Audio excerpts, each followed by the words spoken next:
Hello hello, આજે જો હું એક આ આરો છે ને, આરો બસ એ આ આરોનું ફિલ્ટર છે, એના વિશે તમને સમજ આપું છું. જો આ ફિલ્ટર છે, તો આ ફિલ્ટર લેવા હું લીંબાસી ગયો. આ ફિલ્ટર લેવા લીંબાસી ગયો, અને લીંબાસી ગયો કેમ કે આ પાણીની આ પાઇપલાઇન છે અને આ આરો છે. પેલું આવું એક ફિલ્ટર આવે, એમાં પાણી ઘર આવી જાય.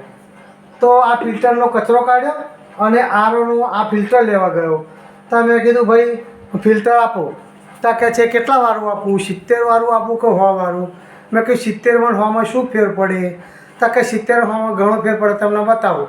ત્યારે 100 વાળું બતાવ્યું. પછી આવું હતું પાતળું, એ 70 વાળું બતાવ્યું. મેં કીધું હા ભાઈ, ફેર તો ખરો 30 રૂપિયા. આ જાડું છે અને આ પાતળું છે. તા મને કહે છે જેવા પૈસા કાઢો એવી વસ્તુ આવે. મેં કીધું ભાઈ સાચી વાત, ગોળ નાખ્યો એવું ગળ્યું થાય. જો થોડો ગોળ નાખીએ તો થોડુંક ગળ્યું થાય, અને વધારે ગોળ નાખીએ તો વધારે ગળ્યું થાય. એટલે જેવા પૈસા કાઢો એવી વસ્તુ મળે.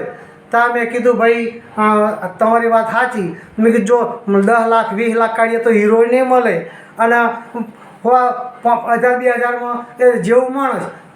એટલે પૈસા કાઢવાથી બધું મળે, પણ ઇજ્જત નથી મળતી. પૈસા તમે ગમે તેટલા કાઢો, લાખ રૂપિયા 2 લાખ 5 10 લાખ, પણ જો આપણી ઇજ્જત ગઈ એટલે ખરાબ. એ પૈસા કરતાં ઇજ્જત વધારે છે.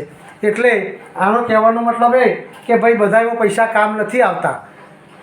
એ પણ છે કે પૈસાથી બધું ખરીદી શકાતું નથી. એટલે આ જુઓ, આ વસ્તુની છે જે હવે ફિટિંગ કરી દઉં છું. અને ભાઈ આમાં આ જો આ નળીઓ છે ને, આ નળીઓ બદલવી પડે. ના બદલીએ ને અંદર કચરો ભરાય તો બ્લોક થઈ જાય, પાણી ના આવે. એમ આપણી નળીઓ છે એ સાફ ના રહે તો આપણને એટેક આવે, અંદર કચરો આવી જાય તો. એટલે આપણને જેમ એટેક આવે છે એમ આને પણ એટેક આવે છે. એટલે આ એટેકની દવા કરું છું. આવજો મારા વાલા, લાઈક કરજો, શેર કરજો.